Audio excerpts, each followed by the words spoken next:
we need Greenland for national security.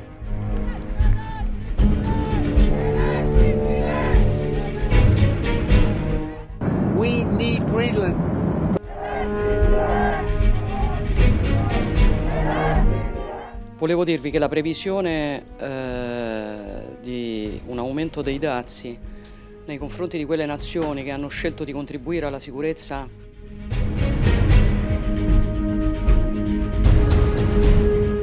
And so any decision about the future status of Greenland belongs to the people of Greenland and the Kingdom of Denmark.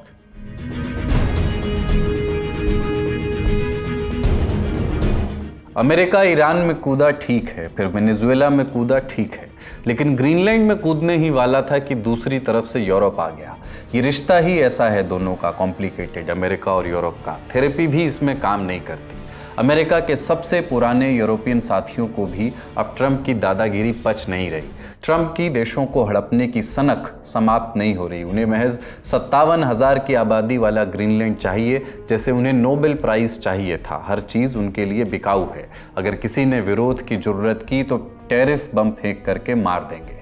Europe के देश भी अब इसकी जद में आ चुके हैं, लेकिन इस बार मामला एक तरफा नहीं है। पलटवार की प्लानिंग भी शुरू हो चुकी है। ट्रंप को काउंटर करने के लिए यूरोप में खिचड़ी चढ़ चुकी है। देखना यह है कि इसमें घी कौन डालेगा। यूरोप बनाम ट्रंप की इस लड़ाई में जीत किसकी होगी, और ये नन्हा मुन्ना छोटू सा देश ग्रीनलैंड, इसका क्या होगा। नमस्कार, अपन है कुलदीप और आप देखना शुरू कर चुके हैं लल्ले टॉप का अंतर्राष्ट्रीय प्रसंगों से जुड़ा रोजाना का कार्यक्रम दुनियादारी।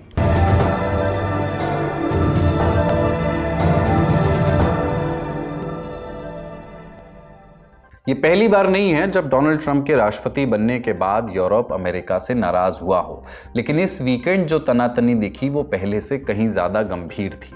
ट्रंप की ग्रीनलैंड पर कब्जे की धमकियों के बाद यूरोपीय देश एकजुट हुए। कई नेटो सदस्यों ने ऑपरेशन आर्कटिक एंड्योरेंस नाम से एक संयुक्त सैन्य अभ्यास शुरू किया। यूरोपीय देशों ने अपने सैनिक ग्रीनलैंड भेजे। फ्रांस ने 15 सैनिक भेजे जो 27वीं माउंटेन इन्फेंट्री ब्रिगेड से थे। जर्मनी ने 13, नॉर्वे, नेदरलैंड्स और फिनलैंड ने 2-2 सैनिक तैनात किए। ब्रिटेन ने भी एक सैन्य अधिकारी वहां भेजा। वहीं खुद डेनमार्क ने भी ग्रीनलैंड में अतिरिक्त सैनिक तैनात कर दिए। तो मिलिट्री एक्सरसाइज का मतलब जो भी हो, लेकिन इसकी टाइमिंग में ट्रंप को एक चैलेंज दिखा, एक चुनौती दिखी। यूरोपीय देश उनके सामने एकजुट होते हुए नजर आए। फिर आई धमकी, टैरिफ की धमकी। ट्रंप ने ग्रीनलैंड में सैनिक भेजने वाले 8 यूरोपीय देशों पर 1 फरवरी से 10% टैरिफ लगाने का आदेश दे दिया। और तो और ये टैरिफ जून में बढ़कर 25% तक हो जाएगा। इस बात पर यूरोप भड़क उठा। फ्रांस के राष्ट्रपति इमैनुअल मैक्रोन ने कहा कि हमें कोई धमकी या दबाव नहीं डरा सकता, ना यूक्रेन में, ना ग्रीनलैंड में और ना ही कहीं और। स्वीडन के प्रधानमंत्री उल्फ क्रिस्टर्सन हों या यूरोपियन यूनियन की प्रमुख अर्सुला फॉन, लगभग सभी यूरोपियन नेताओं ने अमेरिका की इस हरकत की खुल के आलोचना की और अब टैरिफ थ्रेट से छटपटाया यूरोप ट्रंप के ऊपर किसी तरह दबाव बनाकर टैरिफ रोकने की कोशिश में जुट गया है। 22 जनवरी को बेल्जियम की राजधानी ब्रसेल्स में EU लीडर्स की एक मीटिंग होगी। यूरोप के पास कुछ विकल्प तो हैं, लेकिन वो ना तो ज़्यादा हैं और ना ही उन्हें आपस में मिलकर लागू करना आसान है। यूरोपियन यूनियन के 27 देश, उनके साथ ब्रिटेन, नॉर्वे, आइसलैंड और युद्ध झेल रहा यूक्रेन, इन सबको मिलकर के एक ऐसा प्लान बनाना है ट्रंप को काउंटर करने के लिए जिस पर सभी पूरी तरह से सहमत हो सके। शुरुआत में सबसे बड़ा सवाल यही था कि क्या अमेरिका की धमकी का जवाब दिया भी जाए या नहीं। इस बीच इटली की प्रधानमंत्री जॉर्जिया मेलोनी ने ट्रंप को फ़ोन किया। बातचीत के बाद उन्होंने बताया कि अमेरिका की नज़र से देखा जाए तो ग्रीनलैंड पर यूरोप का मैसेज साफ नहीं था। मेलोनी ने इशारा किया कि शायद ट्रंप ने ग्रीनलैंड भेजे गए एक छोटे से सैन्य दल को एक धमकी की तरह ले लिया।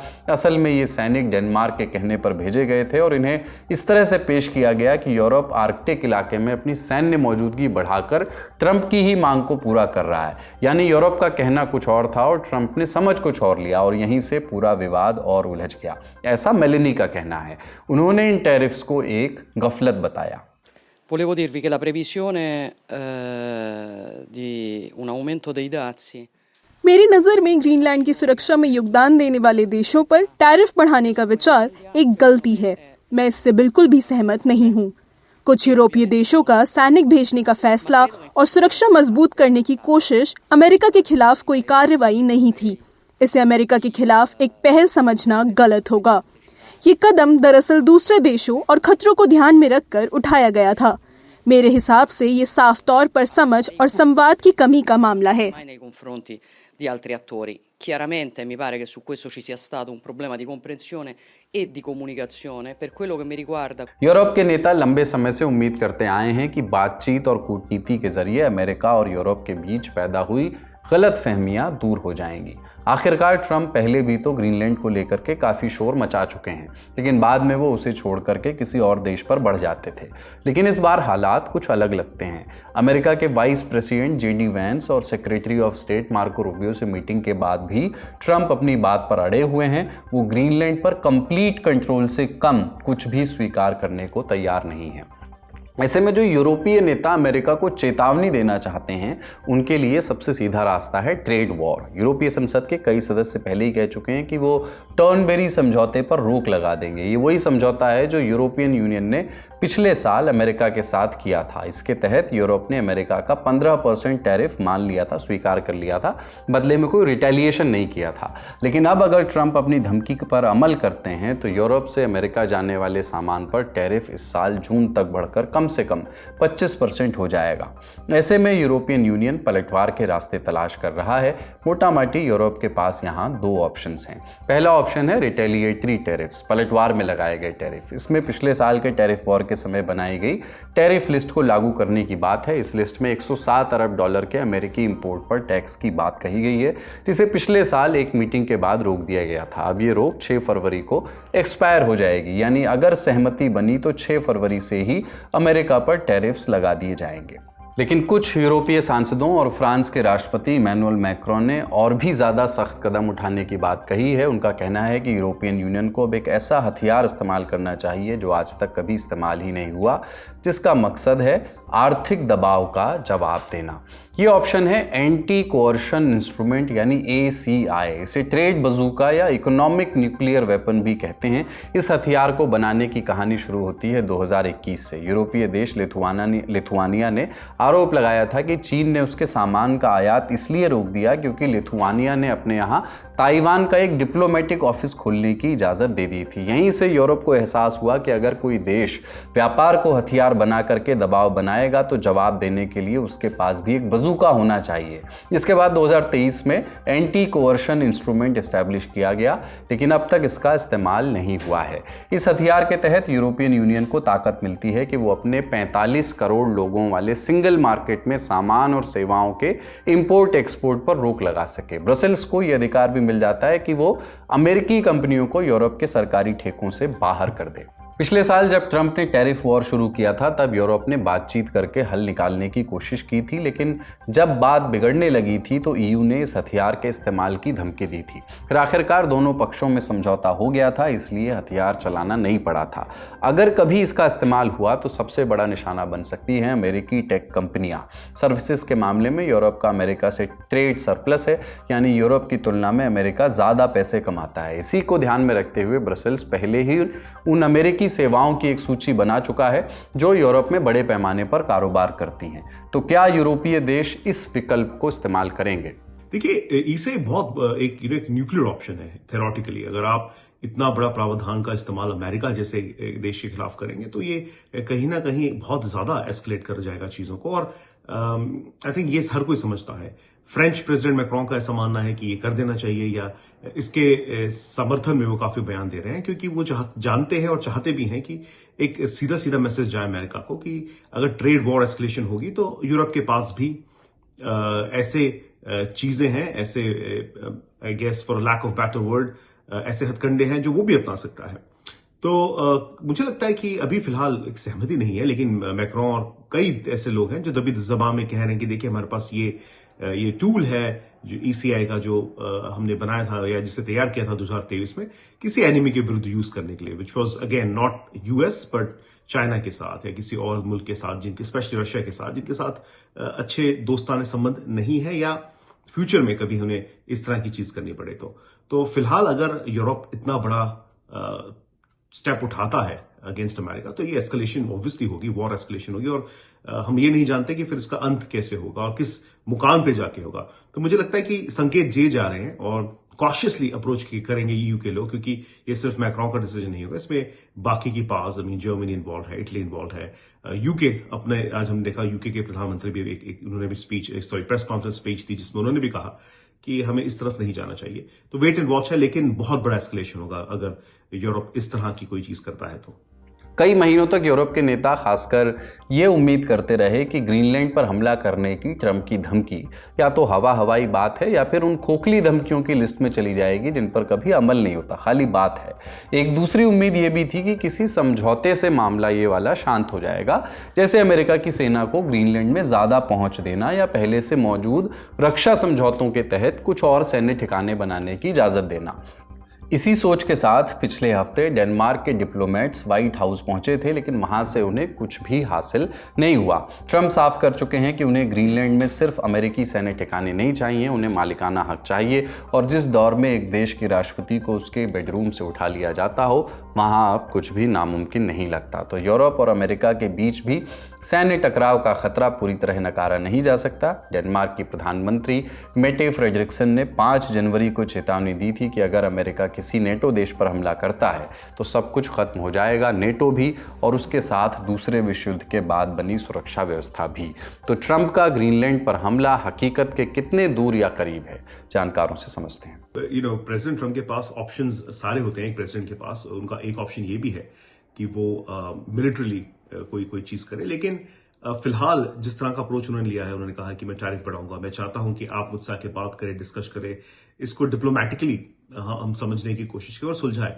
तो आई थिंक उनका पहला ऑप्शन यही होगा। उन्होंने जून तक की डेडलाइन दी है कि तब तक जो यूरोपियन लीडर्स हैं वो कोई प्लान ले आए, कोई गारंटीज की बात करें। और ग्रीनलैंड इंपॉर्टेंट है प्रेसिडेंट ट्रंप के लिए। अमेरिका की संस्थानों का ऐसा मानना है कि वहां पे क्रिटिकल मिनरल्स हैं, क्योंकि आर्टिक कैप जो है वो वहां पे समर टाइम में पिघल जाता है, तो नए ट्रेड रूट्स बन जाते हैं वहां से, जो खतरनाक हो सकता है, if that is occupied by the Chinese and the Russians. तो खाला उनका जो थॉट प्रोसेस है वो ये जरूर है कि ग्रीनलैंड को अमेरिकन टेरिटरी पे होना चाहिए, का हिस्सा होना चाहिए। और हमने देखा है, इसका एक छोटा सा एग्जांपल मैं दे दूं, अगर यूक्रेन जैसा देश, मुल्क अगर कोई अमेरिका का हिस्सा होता तो रशिया इतना बड़ा हमला वहां ना करता। तो कहीं ना कहीं वो सोच भी है कि किस तरह से आप गारंटी दे सकते हैं कि आप इसे बचा लेंगे, या आप ग्रीनलैंड पे अगर कल को रशिया या चाइना कुछ करता है तो what guarantees do exist unless वो एक अमेरिकन टेरिटरी हो। तो ये बहुत ही सेंसिटिव मुद्दा है मुझे लगता है, और उस पर प्रेसिडेंट ट्रंप और यूरोपियन यूनियन पूरी कोशिश करेंगे कि डिप्लोमेटिकली इसे सुलझा लिया जाए। हो सकता है कि डेनमार्क से बात की जाए, हो सकता है कि वहां के जो लोग हैं, प्रेसिडेंट ट्रंप ने कहा था कि उनको हम financially we will pay them certain amount of money. तो देखना होगा, लेकिन ये एक कोई पाइप ड्रीम नहीं है प्रेसिडेंट ट्रंप का। आई थिंक वो मानते हैं, यहाँ की संस्थानें ऐसे मानती है, यहाँ के अगर आप डिफेंस मिलिट्री एक्सपर्ट से अगर बात करें ऑफ द रिकॉर्ड, तो वो कहते हैं कि ये एक कोई मनमानी चीज नहीं है। स्ट्रेटेजिकली ग्रीनलैंड इंपॉर्टेंट है, और प्रेसिडेंट ट्रंप को लगता है कि समय आ गया है कि ग्रीनलैंड को अमेरिकन टेरिटरी बना के जो वेस्टर्न हेमिस्फीयर है उसे पूरी तरह से सिक्योर करें। बड़ी खबर यहीं तक, अब बारी सुर्खियों की। पहली सुर्खी स्पेन से है। यहाँ 19 जनवरी को एक बड़ा ट्रेन हादसा हुआ। अब तक 39 लोगों की मौत की पुष्टि हो चुकी है। हादसा दक्षिणी स्पेन के कॉर्डोबा में हुआ, जहाँ एक ट्रेन पटरी से उतर करके दूसरी ट्रेन से टकरा गई। मालागा से मैड्रिड जा रही ट्रेन डिरेल होकर के पास की लाइन पर चली गई और वहाँ मैड्रिड हुएल्वा रूट पर चल रही एवीई ट्रेन से टकरा गई। न्यूज़ एजेंसी एपी की रिपोर्ट बताती है कि दोनों ट्रेनों में करीब 500 यात्री सवार थे। हादसे में 73 लोग घायल हुए हैं। स्थानीय स्वास्थ्य मंत्री एंटोनियो सैंज ने आशंका जताई है कि मृतकों की संख्या और बढ़ सकती है। कई घायलों के हालत गंभीर बताई जा रही है। हादसे के बाद मैड्रिड और अंडालूसिया के बीच चलने वाली 130 से ज्यादा ट्रेन सेवाएं रद्द कर दी गई हैं। रेल हादसे के बाद राहत और बचाव कार्य में सेना की इमरजेंसी यूनिट्स और रेड क्रॉस की टीमें भी लगी हुई हैं। 365 स्क्वायर किलोमीटर की ज़मीन, 2 साल में 70,000 से ज़्यादा मौतें। ये है गज़ा। यहाँ शांति लाने के लिए बनाया जा रहा है एक बोर्ड, नाम है बोर्ड ऑफ पीस। इसकी मेंबरशिप फीस है $1 बिलियन, मोटा माटी 9,000 करोड़ रुपए। कहानी कुछ दिन पहले शुरू हुई जब डोनाल्ड ट्रंप ने NCAG यानी national committee for the administration of Gaza के बनने पर बधाई दी। ये गाज़ा में शांति लाने की योजना में दूसरे चरण का हिस्सा है। इसके बारे में हम आपको पहले के एपिसोड में अपने बता चुके हैं। इसकी निगरानी के लिए बोर्ड ऑफ पीस बनाया गया। इसका काम होगा NCAG पर नज़र रखना। व्हाइट हाउस ने दुनिया के करीब 60 नेताओं को इस नए बोर्ड ऑफ पीस के लिए न्योता भेजा। न्योता दिल्ली समेत इस्लामाबाद भी आया। दिल्ली में अमेरिका के एम्बेसडर सर्जियो गोर ने सोशल मीडिया पर पोस्ट करके इसकी पुष्टि भी की। इस बोर्ड की अध्यक्षता खुद डोनाल्ड ट्रंप करेंगे। फैसले पर जितने भी फैसले होंगे उन पर वीटो का अधिकार भी उनके पास होगा। इसके लिए एक फाउंडिंग एग्जीक्यूटिव बोर्ड बनाया गया है जिसमें कुछ बड़े नाम शामिल हैं जो आपकी स्क्रीन पर इस समय चल रहे हैं। पहले हैं जैरेड कुशनर, ट्रंप के दामाद हैं, ट्रंप के भरोसेमंद लोगों में से एक हैं। दूसरे हैं टोनी ब्लेयर, ब्रिटेन के पूर्व प्रधानमंत्री। तीसरे हैं मार्को रूबियो, अमेरिका के विदेश मंत्री। वर्ल्ड बैंक के अध्यक्ष अजय बंगा भी इसमें शामिल हैं। इसके अलावा इटली की प्रधानमंत्री जॉर्जिया मेलोनी, तुर्की के राष्ट्रपति एर्दोगन और मिस्र और जॉर्डन और अर्जेंटीना के नेता भी इस सूची में हैं। रॉयटर्स की एक रिपोर्ट की माने तो अमेरिकी ड्राफ्ट चार्टर की एक कॉपी में कहा गया है कि बोर्ड का पहला फोकस गजा में शांति होगा। इसके बाद इसे दूसरे देशों तक भी फैलाया जा सकता है। मतलब अगर भारत इस न्योते को स्वीकार करता है तो बाकी सदस्य देशों की तरह 3 साल तक ही बोर्ड का हिस्सा होगा, लेकिन आगे मेंबर बने रहने के लिए $1 बिलियन यानी 9,000 करोड़ रुपए देने होंगे। इसके बदले ही स्थायी सदस्यता मिलेगी। अभी खबर लिखे जाने तक भारत सरकार का इस पूरे मामले पर कोई बयान नहीं आया है। इंडियन एक्सप्रेस में 19 जनवरी को राजनीतिक मामलों के जानकार सी राजा मोहन का एक आर्टिकल छपा। राजा मोहन का कहना है कि भारत अब तक UN में सुधार की उम्मीद लगाए बैठा था, लेकिन ट्रंप का बोर्ड ऑफ पीस उस उम्मीद को लगभग खत्म करता दिख रहा है। साफ है कि ट्रंप UN को किनारे रख करके अपनी अलग वैश्विक व्यवस्था खड़ी कर रहे हैं। दिन भर की अन्य खबरों के लिए न्यूज रूम चलते हैं। ग्रीनलैंड पर कब्जे की ट्रंप की मंशा में अब एक नया अपडेट आया है। उन्होंने नॉर्वे के प्रधानमंत्री जोनास गेहर स्टोर को एक चिट्ठी लिखी है। इसमें उन्होंने नोबेल प्राइज ना मिलने पर शिकायत की है। पॉलिटिको की एक रिपोर्ट के मुताबिक चिट्ठी में ट्रंप ने लिखा है कि 8 जंग रुकवाने के बावजूद नॉर्वे ने उन्हें नोबेल प्राइज ना देना चुना। उन्होंने आगे कहा है कि इसी वजह से अब शांति के बारे में सोचना ट्रंप ने छोड़ दिया है। शांति जरूरी है, लेकिन अब वो ये भी सोचेंगे कि अमेरिका के हित के लिए क्या सही है। ग्रीनलैंड पर कब्जा करने की उनकी कोशिश नोबेल ना मिलने की एक वजह भी है। इसकी वजह से उनके फैसले पर भी असर पड़ रहा है। ट्रंप ने चिट्ठी में आगे लिखा कि डेनमार्क ग्रीनलैंड को रूस या चीन से नहीं बचा सकता है। फिर सवाल ये है कि उनका उस पर मालिकाना हक आखिर क्यों है। ऐसा कोई भी लिखित दस्तावेज नहीं है जो इस हक को साबित करता हो। सिर्फ कुछ सालों पहले उनकी एक नाव डेनमार्क से ग्रीनलैंड पहुंच गई थी। नावें तो हमारी भी कई ग्रीनलैंड गई हैं।